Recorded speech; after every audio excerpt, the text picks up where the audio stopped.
Yes, mwadzuka bwanji kulikonse kumwe mukuoneranso kanema amene wa GBS Your Family TV ngakhalenso nanunso amene mukutionera kudzeranso ndithu pa GBS Your Family TV YouTube channel.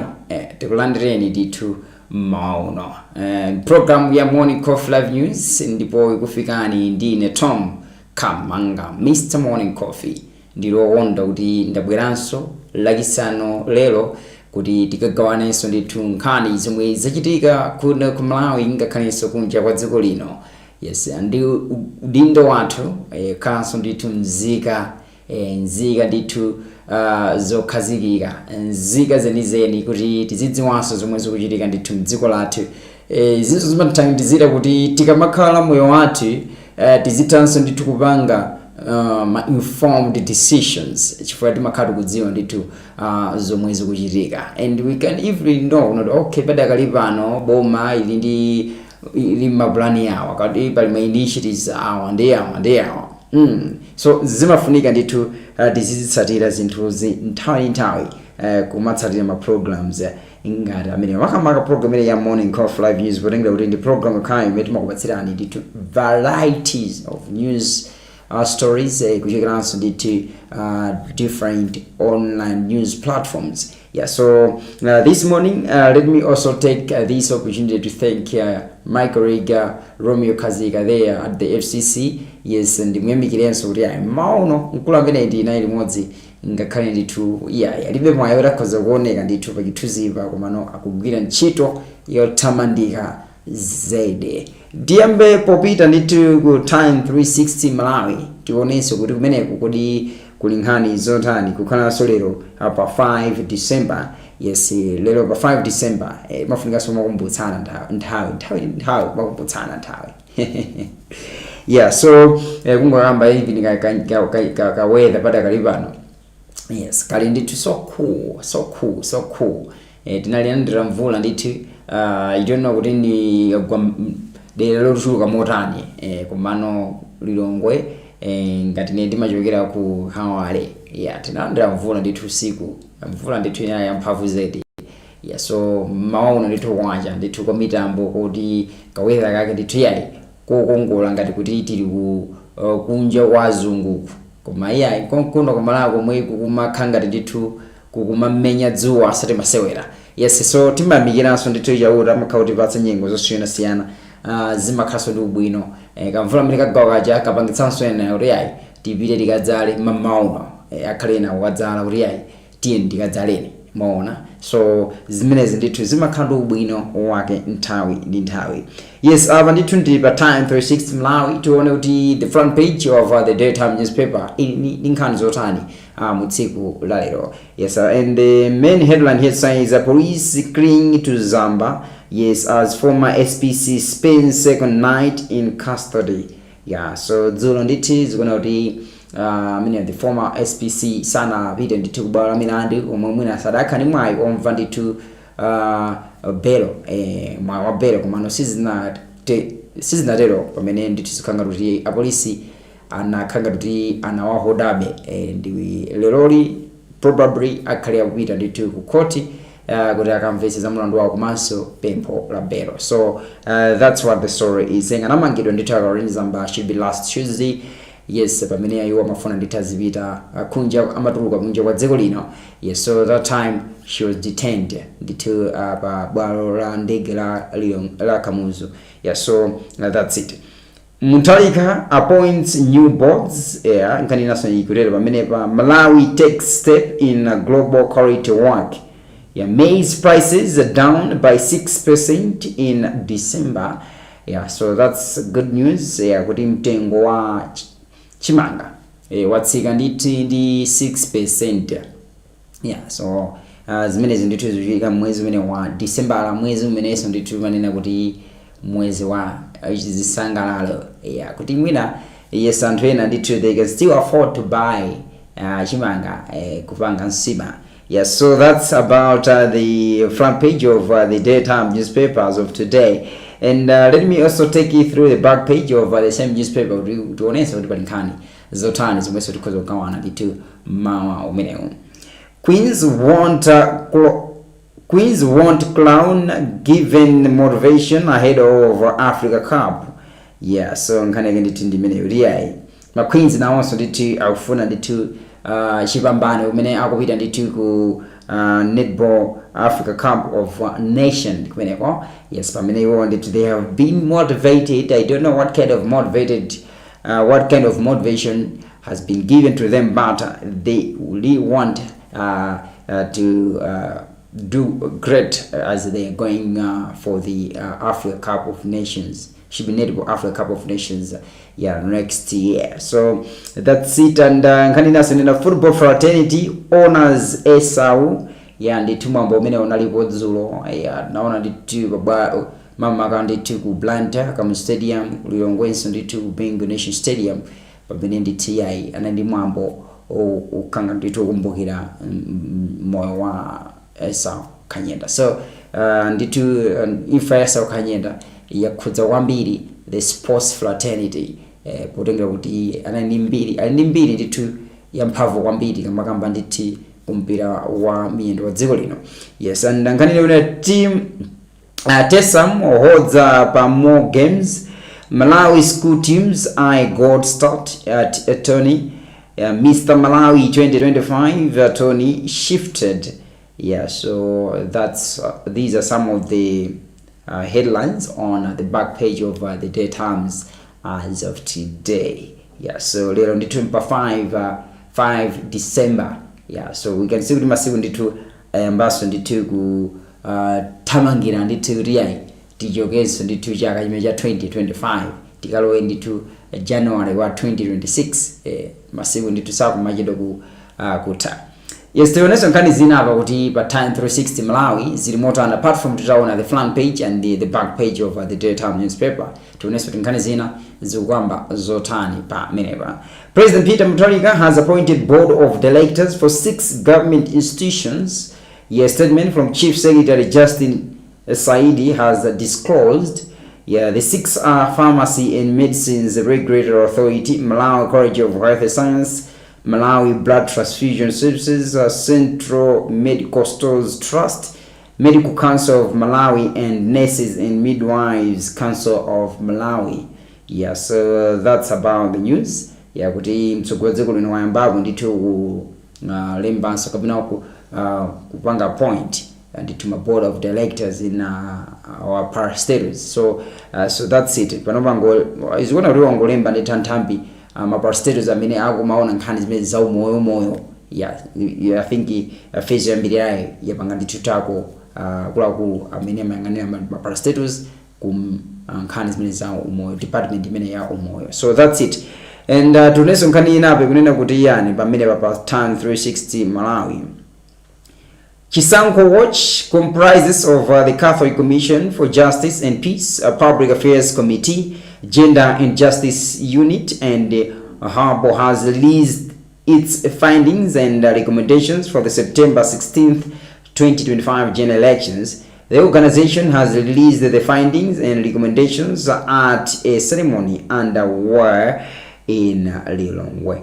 Among others, the organization says it found out that during the voter registration period, there was weak coordination between the Malawi Electoral Commission (MEC) and National Registration Bureau (NRB), lack of punitive measures for political parties for providing misleading information, new technology introduced to increase efficiency but lacked adequate stakeholder engagement in low voter registration numbers. Yeah. On the other hand, the organization has found out that during the election period, the election day process was well conducted. There was untimely engagement by the MEC and premature self-declaration of victory.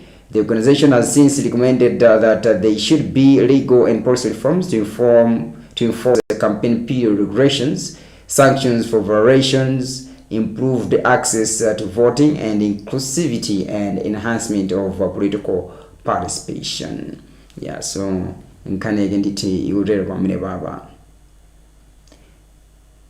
And imene ndi ngati ndithu azatamena kuti Chisankho Watch amene wanditi ndi mbali mozi ndikabungo amene ndithu kakuno Malawi komwe kalinso ndithu ndi mbali moza zathu amene wa akatolika komanso ndithu amene wa Public Affairs Committee ndine mbali amene amakhala ngati amene amayang'anira ndithu nkhani zimene za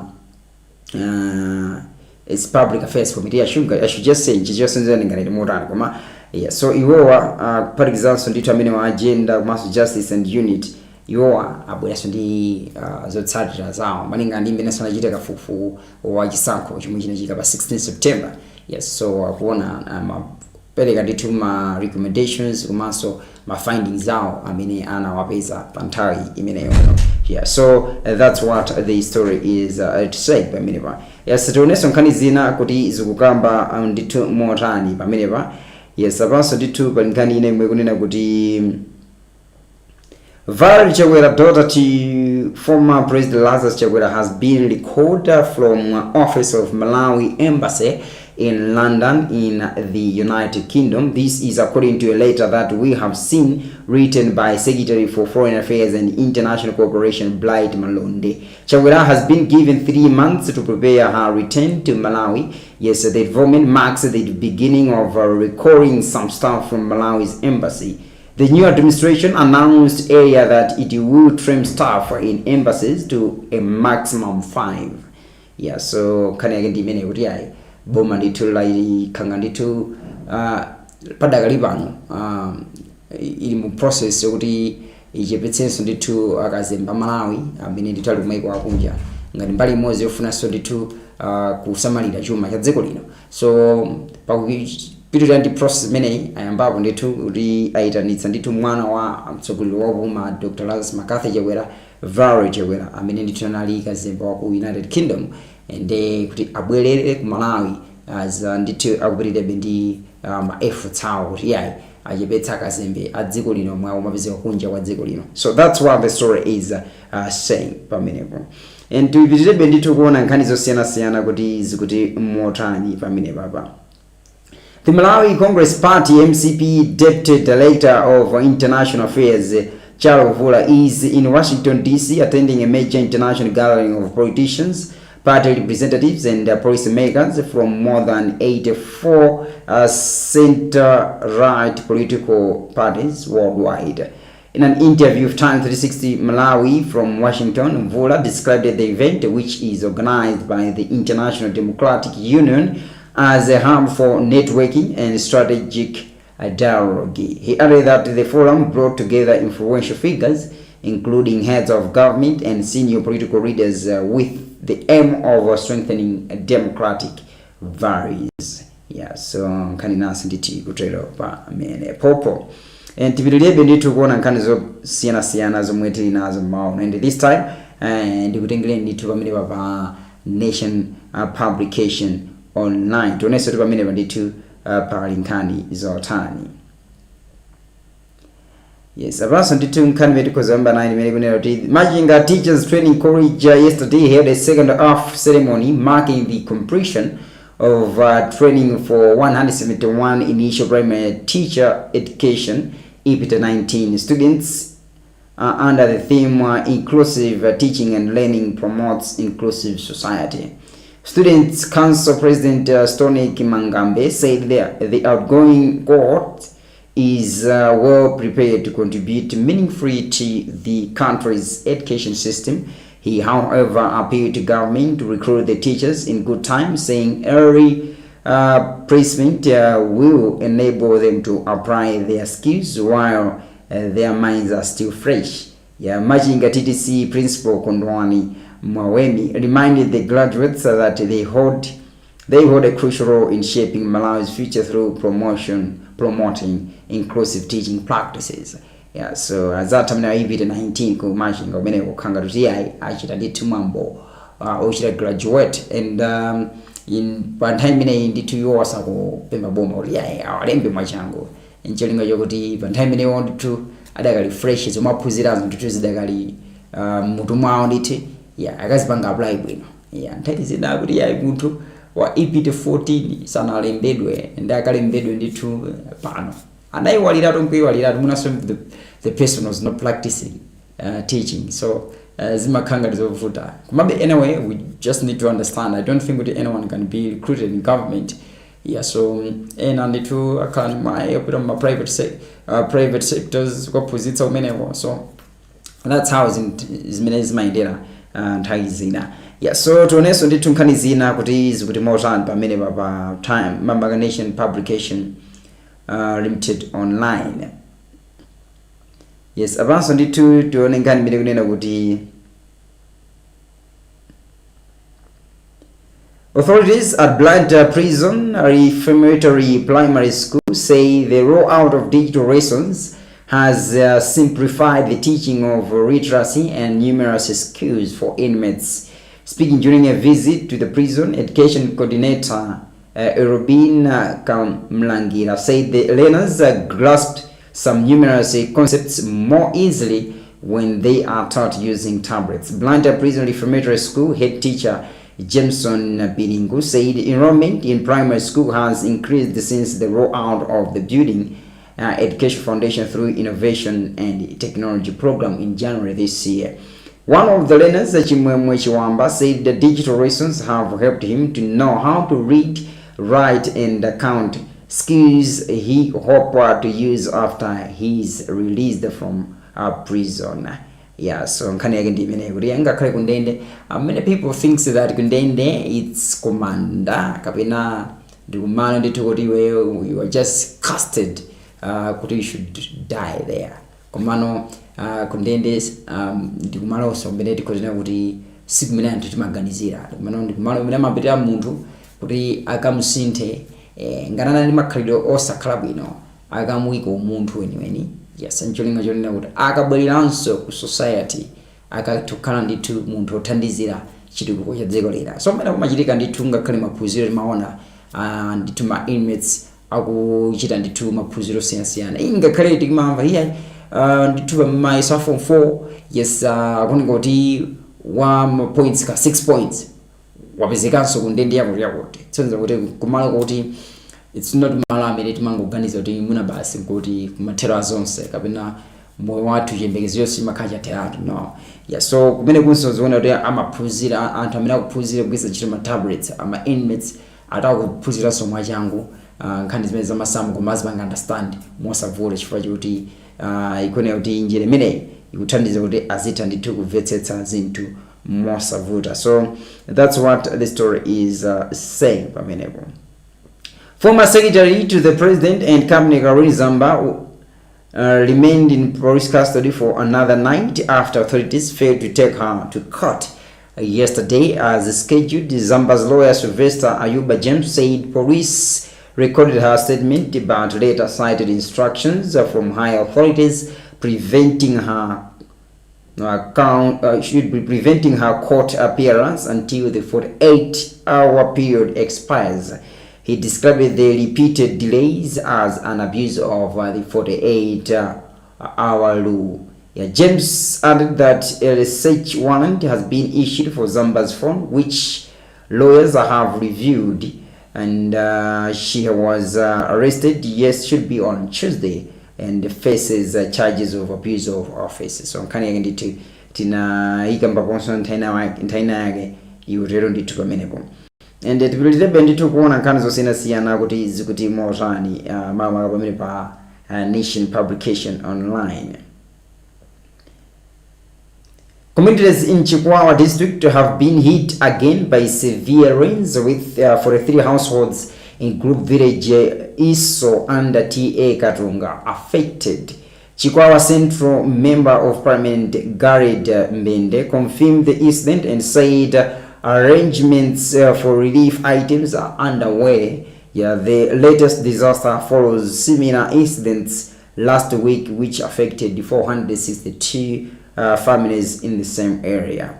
Yeah, so kangari kuti tumene kwafuta kuchiwawako makamanga ndithu kuti kumene kwa TA Katunga kumene kukhangati kuti mphepo ya mvula ya mphepo ikhanga ikuononga kwambiri. Last week inaononganso kumeneko almost 462 families were affected and zikuonekanso ndithu sabata ino zikuona kuti anthu also kumene almost mabanja maanja 43 nawonso ndithu akhudzidwanso ndi mvula yamphepo yomwe yaononga nyumba zawo ndi katundu wawo. So zinthu ngati zimenezi, ngozi ngati zimenezi ndithu nthawi kuti makamvulika khati kuyamba umene imabwera ndi mphamvu kwambiri. So sometimes we just need to seek God's mercy kuti nthawi zina Mulungu azitisamalira. Ngakhale zinthu zinazi I think I can just say they are inevitable. We cannot avoid them. Because we have followed all the crucial measures, but still more we can get affected munjira yake. So that's it. Ndeno mbatengati zimafunika nditsopano kuti tikama chonje kuthamangirako ndikawathandiza anzathu famba kuti ndithu moyo wawo ndithu ulibe china chilichonse podalira mwina podalira pawo ndithu pawakhanga kuti ndithu pasweka. So zimafunika kuti tithamangireko tikawathandizeko ndikhanga chepe. Parliament has approved Bill number 2 of 2025 Constitutional Amendment without any alterations. Out of the House's total membership, 199 voted in favor, 25 were absent, and none opposed. The amendment inserts the Constituency Development Fund (CDF) in the Constitution, outlining its purpose, management framework, and principles that will guide its use and constituency level. Among others, it places the CDF under the governance of members of Parliament as prescribed by an Act of Parliament. The bill was introduced as a private member's bill by Mzimba South Registrator Emmanuel Chimbulanyina Jele for MCP. The Central MP Joshua Mlango MCP moved the motion to end the debate and advance the bill to a vote. So nkhani yagesa nditu ndi imeneyo kanga kuti nkhani mweja nditu ya Constituency Development Fund ikonka nditu na klabe main talk in the Parliament. So dzulo nditu panali ma amendment ena amene anachitika nditu ku nyumba imene ya malamulo. So tikati kuona kuti zifikire pano zimene zizi and tionenso nkhani zina zomwe zili pamenepa kuti zikuti motani. I think yungonetsanso mmene ndithu mphepo mvula yaonongera ndithu some other areas. Ndiye tionebe nkhani zina kuti zikuti motani, and we are still on the Nation publication online. In case you're just tuning in, this is the Morning Coffee Live News here on Your Family TV, and tukupatsirani nkhani zosiyanasiyana zomwe ma online news platforms akuno Malawi alemba nditi mtsiku la lero. Tinayamba ndi Time 360 Malawi, taona ndi front page and back page ya the daytime newspaper, kena konstaona nkhani zina zomwe zikupezeka nditi pa Time 360 Malawi mtsiku la lero. And now tili pamene ndithu pa Nation Publication Limited online, pamene so we just appreciate nkhani zomwenso zili pamene pa, and tinayambanso kuona the front page and the back page of the Nation Publication Limited newspaper. Media Council of Malawi, MCM, with support from Synergies, Des Medias, and in partnership with the International Debate Education Association, on Wednesday hosted a youth workshop and debate on environmental protection and climate change at UNICAF University in Lilongwe. The event sought to equip young people with knowledge on environmental issues through structured debates on practical ways to safeguard the environment. MCM Media Monitoring and Development Officer Harrison Skinner said empowering young people, particularly students, with conservation skills is key as they can become strong voice in the fight against climate change. Nkani yake nditi ukamba zotero monditi. And tionebe nkhani zina nditi kuti zikukamba motani as we are still proceeding with the program. And this time tipitedi pa Zodiac online. Tionese pamene kuti pali nkhani zotani mawa umenewo. Pa Zodiac online tiyambe ndithu ndi nkhani imeneyo kuti ogwira ntchito ena pa chipatala chachikulu cha boma la Machinga adandaula ndi kukula kwa vuto la magetsi lomwe ati lamanga nthenje ndipo likusokoneza ntchito komanso kuyika miyoyo ya odwala pa chiopsezo. ya Zodiac itayendera ndithu usiku wa anthawu zipinda zachipatalachi monga zolandirira anthu omwe achita ngozi. Chipinda cha amayi ndi ana inapeza ndithu mdima wa ndiweyani utakuta zipindazi. Mmodzi mwa ogwira ntchito yemwe sadafune ndithu kuti atchulidwe dzina anauza Zodiac kuti vutoli ndila ngonangona ndipo likuyika chiopsezo pa miyoyo ya odwala omwe amafuna thandizo la magetsi ngati makina othandizira kupuma. Mayi Esme Elias ochokera ku Nsanama mbomali ati vutoli likuyika chiopsezo ngakhale oyang'anira odwala kamba kuti amalephera kutuluka panja pa chipatalachi usiku kamba kopa kulumidwa ndi agalu omwe amangozungulira pa chipatalachi. Mawu ake mneneri wa chipatala cha Machinga Awongan Nyilenda wati chipatalachi chili ndi magetsi amphamvu ya dzuwa koma anaonongeka kamba ka mvula ndi mphepo ya mphamvu. Magetsi anaonongeka ndithu dzana makina anaonongeka dzana amphamvu ya dzuwa. So mwina pa nthawi imene Zodiac imayendera naso pano dzuwa, that's why nakapeza mdima. So kani ikuveka ndithu kuti ikhanga kuti umene chipanda chimene cha Machinga chachikulu chikukanga kuti ipa makama vuto akuzimazima kwa magetsi. So tukamba apo pa chipatala pamene pamakhala odwala osiyanasiyana ndi chipatala chachikuluso wina kunena kuti chimakhala ndithu chikulandira odwala amene apangidwa referred kuzipatala zina zing'ono. So magetsi azizima pa chipatala mepa ndikuti ndi chiopsezo kwambiri kwa anthu odwala. Kwambiri newo nakhudzika ndi statement yonena kuti pamakhala anthu ena amene amakhala kuti akudwala oxygen machine kuti azipuma. So anthu amene aja magetsi akazima ndikuti tu moyo wawo tu ukhala ovuta. So pa chipatala pamene pati pavute patani magetsi asamazime. Kaya magetsi atazima pazikhala ndithu that kind of automatic generator yomwe imati magetsi angozima right away ndikuti iyo ikhalanso ndithu yamba kupanga run. So zimenezi zimathandizira kunena kuti ntchito za chipatala zisayime kapena zisapangidwe affected mwa njira iliyonse. So I hope kuti ma authorities azinkhani imene tuluka funika ndithu yayi kutengapo ndithu the aggressive action pa vuto limeneli. So nkhani yake ndithu ikutero pamenepo. Tipitiribe kuona nkhani zosiyanasiyana zomwe tili nazo ndithu makamaka pa Zodiac Online. President Peter Mutharika has appointed a new board of directors for 6 statutory corporations effective 4 December 2025. I think can made naiona so kali ntaina yake. So tuone nkhani zina kuti zikuti motani. Driver wa galimoto yonyamula mafuta ophikira tanka wavulala pomwe galimoto yomwe amayendetsa inaphonya nsewu ndi kukagwera ku phedi pafupi ndi mlatho wa pa Clock Tower mu mzinda wa Blantyre.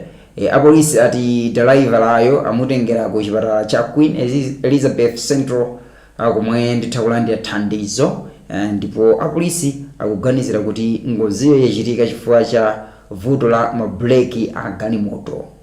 Apolisi komanso anthu omwe anapezedwa ndithu pamalowa anati galimotoyi imachoka mtunda wa mbali ya Wenera kupita ndithu mkatikati mwa mzinda wa Blantyre. Malingana ndi apolisi pa nthawi iyi yomwe ngozima imachitika tanka layo inali yopanda katundu. So that's the goodness. So chikuoneka kuti ndithu chinthu china ponya nsewu ndithu kukagwa ndithu kuchiphedi kumeneko. So I think driver and mine ndithu wangovulala pang'ono chabe. No wangovulala ku driver, only driver nimezovera ovulala. Nathamanga naye kuchipatala ndithu chachikulu cha Queens. So that's about the story. And tuoneso nkhani zinabe kuti zikuti motani.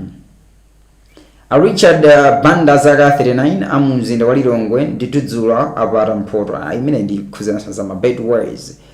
So I think we can still move on to some other stories. Mental health advocates have called for collective efforts to address the rising cases of suicide in Malawi. Connect Plus Resource Institute founder Dennis Mafuriwa made the call in a statement issued yesterday, urging the government to allocate adequate resources towards mental health interventions. Mafuriwa stressed the need for coordinated action to tackle the crisis, saying it requires commitment, responsiveness, resource, and pragmatic leadership. According to available figures, over 400 people had committed suicide as of September this year alone. Yeah, so because around 400 actually to commit suicide kudzipa mwezi mwene wa September, mwezi wa September without and hambira minewa. Yeah, so that's why tukuva minewa mental health advocates bungu amene makandi tulima yankhuliya zokhuzana ndithu za mavuto ndikhuzana amubongo akaganizidwe.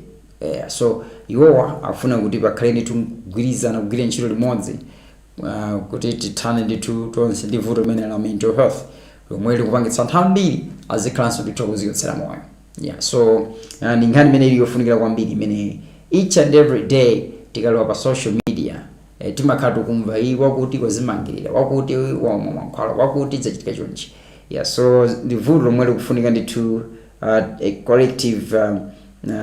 collective efforts. Yeah, not just one man kapena one institution or organization kuti ikhoza ndithu kuchita advocate zokhuza zimenezi. Karabe Central Registrator Simon Vuwa Kaunda has asked the Ministry of Local Government to direct all local councils in the country to unlock the Constituency Development Fund CDF so that local authorities can start using it for renovating community infrastructures that have been damaged by heavy rains in his area. Yes, Vuwa Kaunda told Parliament on Thursday that reports reaching him are that the CDF funds were already disbursed to the local councils in October this year and wondered why they are not being utilized for such developments. He said as registrators, they are mandated to exercise a representation role, hence bringing the issue to the attention of the House and the ministry responsible in particular. In response, Minister of Local Government Ben Pili advised the concerned registrator and those sharing the sentiments to present their grievances to the district commissioners as DCs in their judications for proper considerations. So ankanage ndimena nditulia pungu waku Nkarabe should be Nkarabe Central Vuwa Kaunda, Simon Vuwa Kaunda. Yeah, mapempa nditundu uona mabonga ngona kuti yayi tachita ni nditsegulirani ndituma malo councils mene kuti yayi ndrama mene ya Constituency Development Fund CDF yembe grisful chiro for ibada kalipano ndituma constituencies ndituze zambizi kuonongeka malinga ndi mvula imene yambayi, so pakufunika ndithu ma maintenance aziyambapo machitika. So if ndrama imene sina pangidwa knock kapena sina pangidwa kuti anthu akhoza bayigwisa ntchito ndekuti ntchito zimenezi ndithu zingakhala kuti zayima. Yeah, so banali pempho lotero ndithe. Yeah, so that's about the story. And to enable zina kuti zikuti modern Vice President Dr. Jane Ansah has urged Malawians to move away from relying solely on rain-fed agriculture and adopt irrigation farming to address recurring food shortages caused by climate change. She made the remarks yesterday on the sidelines of the launch of the Lean Season Food Response Program in TA's Mbwatalika and Kalumbu in Lilongwe and TA's Simpasi in Mchinji district.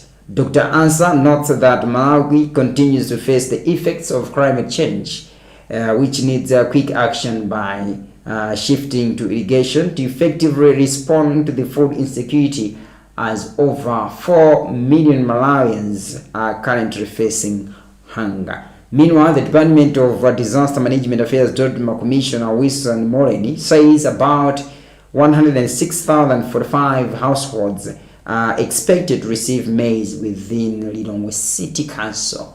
Yeah, so in Mchinji District, 22,892 households will benefit from the food distribution exercise, according to Dodoma. Yeah, so the VP Dr. Jane Ansah akukamba unena kuti pafunika sendituti ngati dziko la Malawi tisamangodalira mvula kupanga ulimi komano tikozanso magesa ntchito ngati ulimi wanthirira kuti tizithanso ndithu kuthana ndi mavuto amene timakhala kumanawo kusowekera kwa chakudya mdziko. So amankhula zimene zizi ndithu ya maboma ndithu amchinji komanso Lilongwe kumwe amachita ndithu mwambo opanga ndithu amapanga launch rain season food response program yomwe imakhala kuthandizira ndithu mabanja amene akukhudzidwa ndi vuto la kusowa gazi lakudya. So nkhani ndithu ndi imeneyi. So that's about the story and Dakar Zodiac Online. Tisanapumulire I wanted to tioneso nkhani ina kuti yuli motani makamaka pamene pa Zodiac Online. And nkhani ina metikoza ndithu kuiona pamene kunena kuti the Malawi Bureau of Standards MBS is the new international organization for standardization committee on conformity assessment. Will enable Malawi to help shape international standards and align local regulations, RABs and certification with global practices. Speaking on Thursday in Lilongwe during the launch of the assessment, MIRA Committee Director of Quality Assurance Services, Gloria America, said the new committee gives Malawi a long-needed voice in the development of international standards. One of the stakeholders, laboratory manager at the Maiwato Private School Hospital, Floyd Shimpeta, said the committee will improve coordination across sectors where strict adherence to standards is vital, especially for industries targeting export markets. And this time let's take a short break and I'll be back with more news stories. Yes, stay tuned. Yes, that's Dr. Patience Namadingo. Amene auripasanso ndithu nyimbo imene nyimbo yomwe yanguruka kumene ndithu. Yes, and tikupitira ndithu ndi program yathu imene ya Morning Call for Live News pano ndithu pakanema wanu amene watsogolera kanema pamwamba wa GBS Your Family TV. And ndiyamikira kwanonse amene mukutitsatira pa kanema amene komanso ena amene mukutitsatiranso ndithu pa YouTube channel chathu chimene cha GBS Your Family GBS Your Family TV. And this morning let's proceed with our program, and this time tipirenso ndithu tuone nkhani zomwe zili pa amene panditi pa Malawi 24 kuliso nkhani azotani tingona nkhani ziwiri start kene ndambeso kona nkhani za msangulutso. So apa nkhani imenena kuti the Human Rights for Women and Girls with Disabilities in Malawi is calling on the government to make sexual and reproductive health services more accessible to girls living with disabilities. Speaking at a workshop in Lilongwe, one Guinness Lucretia Kuchande highlighted the alarming barriers these girls face when accessing sexual and reproductive health services. So and kind of guess in the Igutero Pamine Popo. Stakeholders have urged stronger unity and consistent action in Malawi's fight against HIV and AIDS, emphasizing that a collective approach is essential to safeguarding lives and sustaining progress across communities. During this year's World AIDS Day commemoration held on Monday in Makata, Blantyre, Castel Malawi Limited said it has ventured into partnership with the Malawi Business Coalition on Health as part of its commitment to supporting government and national efforts in tackling the epidemic through collaboration. So nkani nanso nditi pamenepo ikutero nditi. And tonebe ndito nkhani zosiyana zomwe tili nazo pamenepa. Pali chiyembekezo kuti chiwerengero cha anthu odwala matenda a HIV and AIDS chitha kucheperako mdziko muno, pomwe dziko lino lavomereza kuti mankhwala atsopano oteteza ku HIV otchedwa Repacavir atha ndithu kumagwiritsidwa ntchito mdziko muno. Malingana ndi kalata ya bungwe la PMRA yomwe wasayinira ndi mkulu wa bungweli Mphatso Kawaye, mankhwala a Rupikavia omwe ikupanga ndi kampani ya Gilead Sciences Ilanda UC amathandiza kupewa kutenga HIV pakati pa anthu omwe matupi awo ndi olemera kupyola kilogalamu 35. Mankhwalawa a Rupikavia amaperekedwa kwa munthu yemwe alibe HIV kawiri pa chaka kudzera mu njira yobaya, ndipo amaperekedwa kwa anthu omwe ali pa chiopsezo chotenga HIV. Adindo ati mankhwalawa amagwira bwino ntchito ngati ndondomeko zonse zoyenera zatsatiridwa pofuna kupewa kutenga HIV. So nkhani ndithu ili mchicho yomveka bwino. So ikutero ndithu kuti yayi pali mankhwala amene a Rupikavia amene ndithu boma la Malawi kapena dziko la Malawi lawavomereza kuti akhoza kumagwira ntchito. So kuoneka kuti mankhwala amene wa munthu akatenga atizitenga kawiri pa chaka, ndithu akatero ndi kuti yeyo sangakhalenso kutheka kutenga HIV virus, kachirombo ka HIV. Ndi kuti ngobaya ndili first half of the year, then second half of the year azikhauthandizira mnthawi imeneyo kuti weyo usatenge. Komano kwa anthu amene ali pa chiopsezo, that means mwina ndithu tinene amene ali ndithu anzathu azachipatala amene amakhala ndithu akugwira ntchito ndithu direct in my patients, anthu amene aja azikhaoletezeka. Noti basi ineyo ndingofuna ndiziteteze basi kumabaya mankhwala amene basi no mankhwala moyokisawawa. Kwa anthu amene ndithu ali pa chiopsezo, amene amakhala ndithu akugwira ntchito zoti zikhoza kupangitsa kuti akhoza kutenga matenda amene mamba kachirombo kamene kaka, amene akhoza kumagwiritsa ntchito mankhwala amene wawo. So that's what the story is saying pamene popo. And tionepe nkhani zina kuti zikuti motani pamene pa Malawi 24. And pa nkhani kuti aphungu onse mnyumba ya malamulo dzulo avomereza ndi kudutsitsa bili yofuna kukonzanso mfundo pa lamulo lokhudza thumba la ndalama zopita kudera la aphungu Constituency Development Fund CDF. Aphungu onse 199 omwe anali mnyumbayi dzulo ndithu anavomereza kuti bili idutse popanda ngakhale mmodzi otsutsa.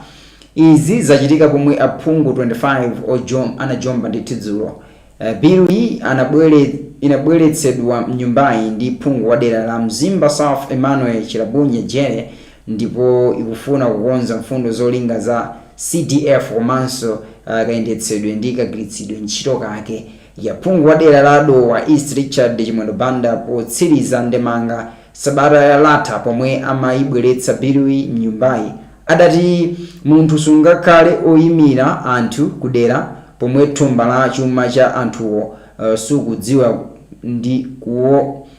sukudziwa ndi kuona mmene zikugwirira ntchito. Abanda adati akukonzako sikukutanthauza kuti aphungu ndi aziyendetsa thumbali ayi, koma kuti azitha kudziwa ndi kuvomereza zitukuko zomwe zikuchitika mdera awo. Naye phungu wa Zomba City North Besta Awali adati kukonza lamulo la CDF zithandiza kuti zitukuko zizitheka. Nkhani ndithu kutero pamenepo kuti aphungu wa ndithu bili imene yomwe ikuona zokhudza za ndalama imene ya CDF. Ati lamulo limene linali ndi zina zomwe zinali ndithu zofowoka ndi amachita ndithu ma amendments, cholinga chonena kuti nthawi imene zigwira ntchito aphungu azithanso ndithu kuona kuti ndalama zomwe zibera mmene mukuyankhula wali Chimwendo Banda last week azitha kudziwa kuti kodi kumene kuli ndalama zikuyenda motani, komanso achitike kwa ichichi. Yes, ndikhoza kuvomereza kuti achichitike itetu pangani prioritizes. So mwachidule tikuona aphunguwa amasintha malamulo ena amene ndithu angapangitse kuti bili imene mamba kandithu lamulo limene lizigwira ntchito bwino pa local government level. For CDF imafikira pa local government. and aphungu amakhala kuipangira manage pamene paja. So that's all about the story. And tionebe nkhani zina apa kuti zikuti motani, and this time tione nkhani za msangulutso. Nkhani za msangulutso kuti zikuyenda motani makamaka mtsiku laliloli. And pa nkhani za msangulutso tiyambe ndithu nkhani zomwe ndithu zili pamene tione pa Malawi 24 kuti pali nkhani zotani za msangulutso. Yes, imene kuti Malawian filmmaker Brian Magombo continues to raise the nation's flag high as he has earned 2 international recognitions, cementing Malawi's place on the global storytelling map. And Magombo, the founder of Tribe Vision Productions and director of the popular drama series Pamango Roach on Zambezi Magic, not only completed a rigorous Machoi's Talent Factory MTF training program, but also earned the prestigious title of top graduate of the class of 2023. Malawi ndithu akuchita zamphamvu. So amene wandithu Magombo, Brian Magombo akhanga kuti achita bwino ndithu kumwambo umene ndithu machitika kunja kwa dziko lino, umene umakhala umaona nkhani za mafilimu kuti akupanga motani. So zikanga kuti ndithu recognize kuti is doing well pa nkhani zimene ndithu za storytelling komanso film industry. So that's about the story. And tionesa nkhani zina apa kuti zikuti motani pa Malawi 24 before we move on to other online news platforms. Tione kuti nkhani za msangulutso zikuti motani. I think this time we can just go pamene pandithu pa Nation Publication online tione kuti pali nkhani zotani za msangulutso zomwe tikhoza ndithu kugawana mawa umenewo. Yes, and mwina ndithu ena nikutheka kuti mwangochuna kumene. Yes, tulina kuti the program ine ya Morning Coffee Live News kufika ndithu mawa umenewo pano mpaka ni mawa ndithu wa GBS.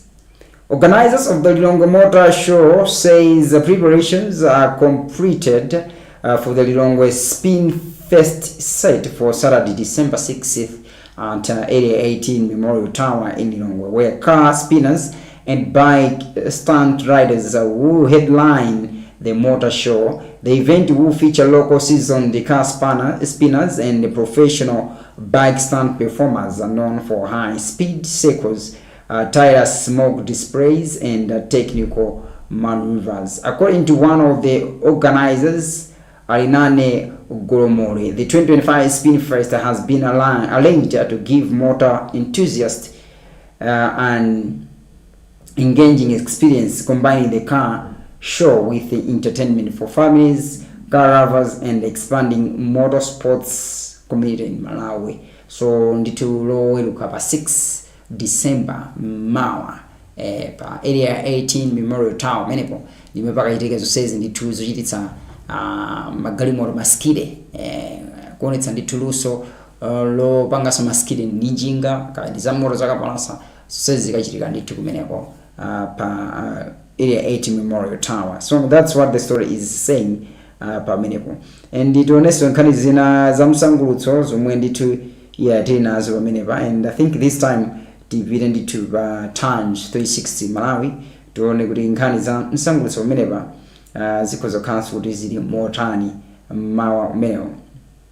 And pamenepa ndithu pa Times 360 Malawi zikanga kuti nkhani za msangulutso ndithu ndi imene ilipo imodzi almost tingoti uncles ampikisano woonetsa luso losiyanasiyana lotchedwa Malawi Has Talent Season 2 by Goshen City, a Times Group asintha masiku andime ya semifinal komanso yomaliza.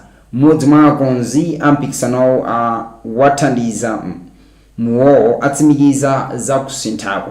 Ndime ya semifinal yomwe aluso makumi awiri apikisane umayenera ndithu kuchitika pa December 12, 2025 koma pano uchitika pa December 27, 2025 ku Apollo Auditorium mu mzinda wa Blantyre. Ndime yomaliza yomwe imayenera kuchitika pa December 29, 2025 ichitika pa January 24, 2026. And aluso oyimba ndiwo asankhidwa ambiri pa aluso makumi awiri omwe apikisane ndime ya semifinal. Aluso 10 ndiwo akuyenera ndithu kupikisana ndime yomaliza. Opambana akuyembekezeka ndithu kulandira 35 million kwacha. Goshen City motsogozedwa ndi Prophet Shepherd Bushiri ndiwo akuthandiza mpikisano umenewu ndi ndalama zokwana 500 million kwacha. So nkhani yake ndithu ikutero pa amenepopo. And tionenso nkhani ndithu zamasewero kuti zili motani pamene pa time 36 Malawi. A late goal from Lasuri Jali gave Silver Strikers 1-0 victory over Kamuzu Barracks at Silver Stadium yesterday. And at Mzuzu Stadium, Moyale Barracks beat Eka FC 2-1 with goals from Ramek Minti through penalty and Amos Chipeta, while Samuel Lukula scored Eka's consolation. Lasuri Jali and Black Allison were voted man of the match in their respective games. So nkhani yake ndithu zikutera kuti yayi Silver Strikers inapeza chipambano chake ndithu and against KB and tunaona ndithu dzulo team ndithu ya Ekaya should be Ekaya na yonso ndithu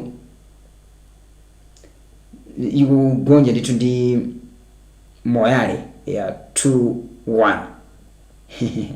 Moyale kugonjetsanso team ya Ekaya 2-1.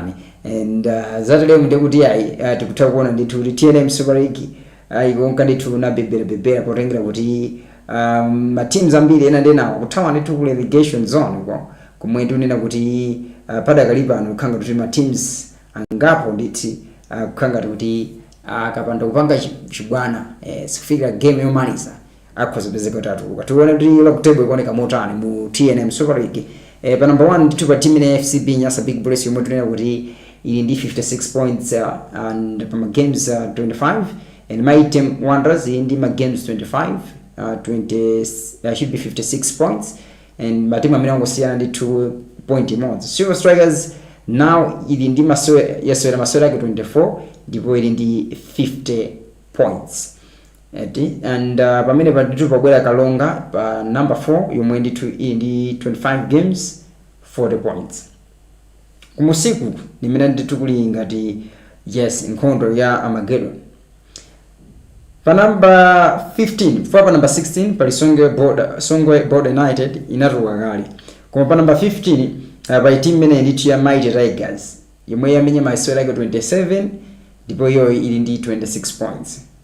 Mzuzu City Hammers ili ndi 27 points ndipo iyo ili 27 points ma games 27. Mwajidu likozanati a draw ma games ose. Game ino sana draw. Tikozotena. So Goshen City the Dynamos in 28 games 31 points. Netikoza kuona kuti Mzuzu City Hammers idati if pambane game imodzi Goshen City dedza kugonjetsa game imodzi ndi kudraw imodzi ndikuti wanditu akhozepezeka abwera ku relegation iko. Zimwe zikutuza kunena kuti padakali pano zikhanga kuti nkhondo iyi ndi sinathe.